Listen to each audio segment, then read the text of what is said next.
Hey guys, subscribe for daily knife content. And if you're shopping for knives and gear, make sure you check out the description of the video you're watching right now for links to some great online retailers. There's also individual links for knives that I personally recommend. Thanks! What's going on YouTube? Metal Complex here, and today I've got another interesting knife to share with you guys. This is the Benchmade Bugout, but it's been upgraded. Carbon fiber and S90V. So the actual code on this guy is the 535-3. You can absolutely get this knife right now. I will link it down below, as well as every other variant of the Benchmade Bugout that you can get, and also Benchmade knives in general, so you can check out what else they've got going on right now. I wanted to make this first part here pretty quick. This knife was sent to me direct by Benchmade. Thank you very much, Benchmade, for sending this for me to review. This knife will actually be given away as part of my 50,000 subscriber giveaway, which is, by the time you're watching this, probably coming fairly soon. So if you're not subscribed and you want to get in on that, make sure that you subscribe and turn your notifications on. Thanks so much to my generous patrons who are supporting me right now. There's a link for my Patreon right down in the description. And please make sure to follow me on Instagram at metal_complex. So I have reviewed the Bugout before. In fact, I've actually shown many different forms of Benchmade Bugout on this channel. You can find them in my Benchmade Knives playlist. If you want to hear my original thoughts on the Benchmade, it's the same. This is the same knife. The only difference is we're looking at carbon fiber instead of the Grivery. And we're looking at S90V instead of S30V on the base guy. Now, this is much more expensive. I think a lot of people would look at this and go, I could probably just build that on Benchmade's custom shop, right? Actually, you can't. You cannot build this exactly.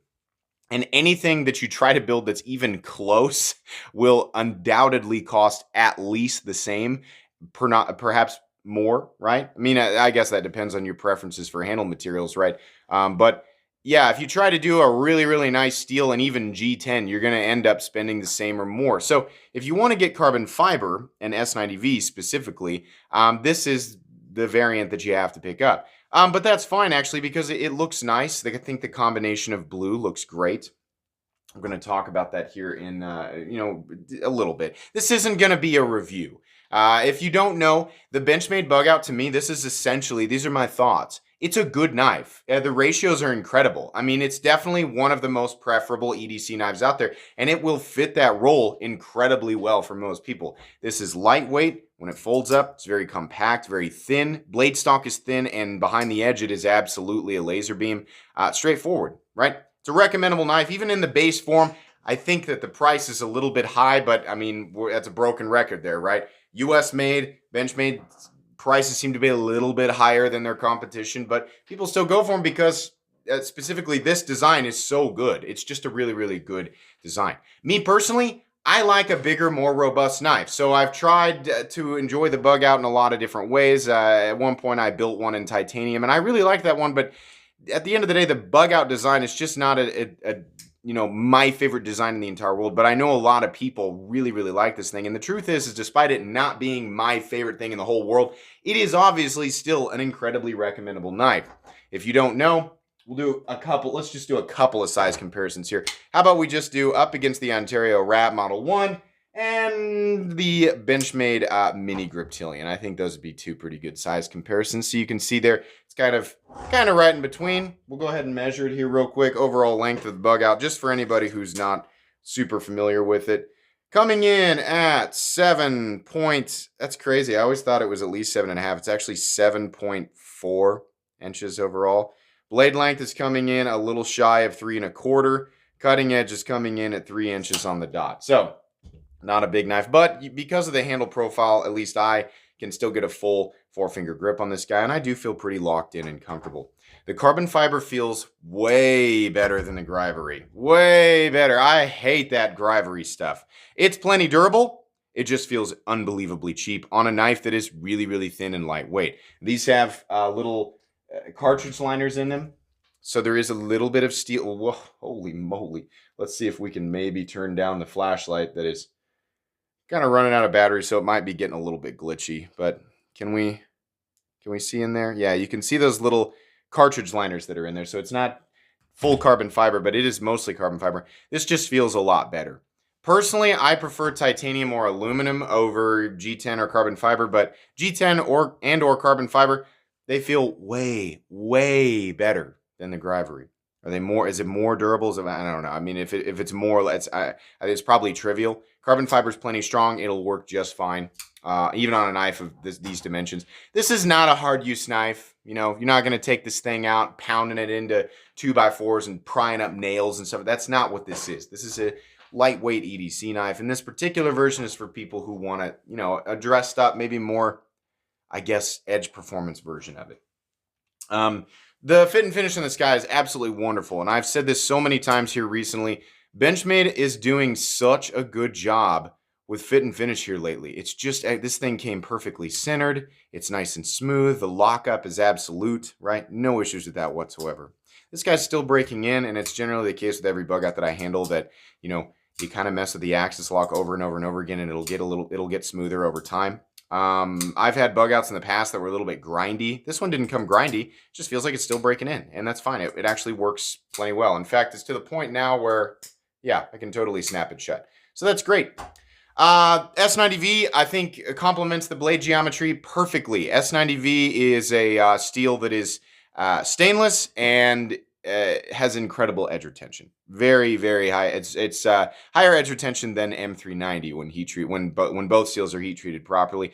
So a super thin edge geometry is going to basically emphasize that type of performance. If you're going to be doing a lot of cutting, you know, on light to medium materials, I guess. It's like, what is light to medium materials? Like, right. If you're going to be processing concrete bricks, this isn't the right tool or steel or anything for that, right? But if you're going to be like breaking down a ton of cardboard boxes, which is often the example that I use, if you're going to be doing that for a long period of time, yeah, this blade geometry is great, and so is the steel. Are there better blade geometries and steels out there? Probably. But I mean, if this is what you've got, then this is going to work, right? This edge is for people who, you know, are not afraid to sharpen some of the crazier stuff, but if you just want to go long periods of time between having to sharpen whatever it is that you're doing, right? If you want to not have to baby that, like constantly be, you know, taking care of that edge all the time, then S90V might be a better choice for you. You know, if general EDC, if you're just going to walk around and use this a few times a week on, you know, just for light tasks, then yeah, this blade is going to be excellent. You're probably not going to have to worry too much about touching the edge up unless you run the blade into a staple, in which case you're in for it. That'll be kind of a nightmare to sharpen it out, because S90V is definitely not an easy steel to sharpen. So we'll look over this real quick. I'm just getting my fingerprints off of it. Everything looks great. Fit and finish all the way around. Everything looks great. Sorry about the wound on my thumb. It's from a dumbbell. Anyways, yeah, the carbon fiber looks excellent. There's no like little fibers or anything sticking out. It's got some nice contouring. And I mean, it looks good. I mean, it's straightforward. It's carbon fiber. It's the same carbon fiber that we've been used to, but it looks nice, right? They didn't cut any corners here, except for the actual corners that they knocked down, which feel good. It's almost an accidental joke there. Sorry about that. Hardware, the reason that we're not doing like the typical thing here is because, again, I've already reviewed it. Wait, real quick. Just because I'm sure there is slight variance between this and the Gryvery ones, right? Or the G10 ones, whatever. 2.05 ounces. So it weighs slightly more than the Gryvery. I could care less about the 0.2 ounce difference. Or it's not even that. It's like 0.15, right? I'll take the carbon fiber. We've got T10 for the pivot, and we've got T6 for the hardware. Taking apart an axis lock is not the funnest thing in the entire world, but it is absolutely possible. So if you have to, there you go. Backspacer looks good. No problem with that. I love the pocket clip. I think this is one of the best pocket clips in the entire, you know, Benchmade line. So that's excellent. And yeah, I mean, everything just fits perfectly. Like I said, locking, unlocking the knife, everything feels great. Action's good. This is running on phosphor bronze. It's great. I just don't have an issue with it.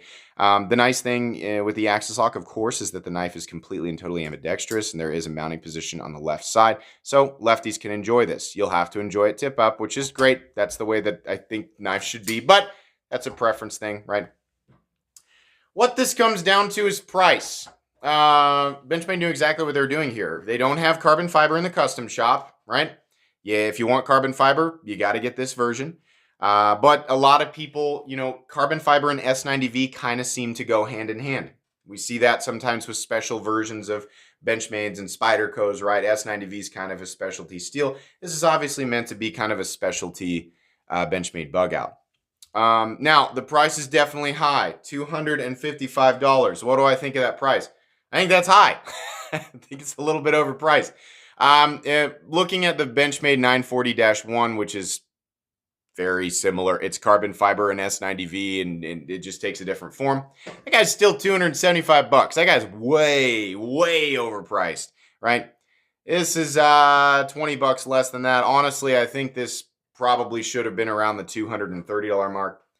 If you love the Benchmade Bugout, I mean, the price isn't like, oh my God, for Benchmade. It's typical for Benchmade, right? But again, this is US, right? US manufacturing. Fit and finish is very good. I'm not seeing the old inconsistencies that I used to see with Benchmade, and you are getting an excellent warranty, right? So there is some other stuff to consider there. Carbon fiber, S90V, US made, good fit and finish, right? Plus one of the most legendary EDC profiles in existence, whether it's for me or not. It's just the case. I mean, this is just a really, really good EDC design. That's why it's so popular, right? So if you love the Bugout and you love carbon fiber and S90V, this is going to be a no-brainer for you, right?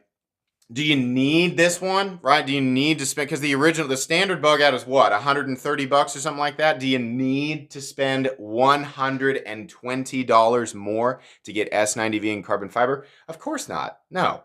It's going to be a preference thing, right? I mean, if you have a lot of experience with steel and you found that you prefer day to day, week to week, month to month, year to year, you prefer S90V that much over S30V, it works out better for you, right? Then maybe that's going to be the case, right? So if you're popping in and you're like, I want to get a Benchmade Bugout, but I don't know which one to go with, right? Probably just go with the standard one. You don't need this one, right? But if you've got, like, if you're just like, I just love Bugouts and I got to get it, well, then here you go, right? $255 is a little high for this guy. I think $220, $230, I think would have made a little bit more sense. But okay, it's not absolutely ridiculous, right? Is this, I mean, can I recommend this knife? I mean, I can recommend the Bugout. I think this is built well. It's the only issue with this is that it's just the price is a little bit high. But like I've been saying this whole time, the Bugout, I mean, I actually just lost my train of thought. The Bugout is a recommendable design. Absolutely. This is just the upgraded version. And if you try to go to the custom shop and build this, you can't. So if you want carbon fiber and S90V, then yeah. This is good though. I mean, generally speaking, it's good. If the price was sitting at $220, I'd probably be like, holy crap, this is amazing, right? But it's not. It's about 35 up from where I'd like it to be. But yeah, I mean, this is nice. Truthfully, I've said this before. The Benchmade Bugout and Bailout are kind of in the same family. And the Bailout is the larger Tanto, more tactical, aggressive version of this, but it's still the same idea, right? Nice thin profile. It's just got a Tanto and it's got a lanyard loop thing on the back.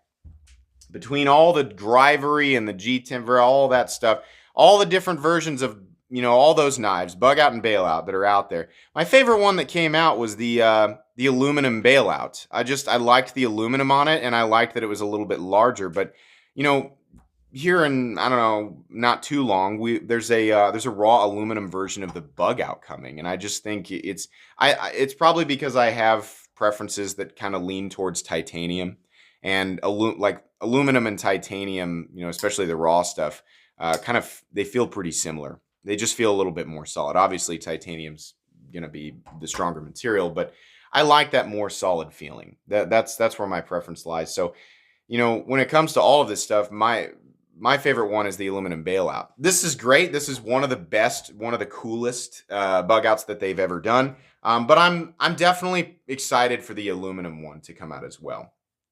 I don't know that there's really a whole lot more that I need to say here. This video is it's already kind of dragging on, but I did like this. This was cool, and I do appreciate Benchmade for sending it in for me to review. Like I said, this will be given away as part of my 50,000 subscriber live stream, so make sure that you're subscribed so you're ready when that day comes. You can check this knife out, like I said, right down in the description, as well as other Bugout designs. and other Benchmade models in general. Please make sure to follow me on Instagram at metal_complex. If you've enjoyed this video, please leave a like. If you'd like to check out my other content, I do, of course, have lots of videos of knives that are either expensive or inexpensive that I do or don't like, so check those out. And if you enjoy all my content, go ahead and click on that Metal Complex logo right there and subscribe, because there's definitely more coming. Thanks again for watching, everybody, and have a great day.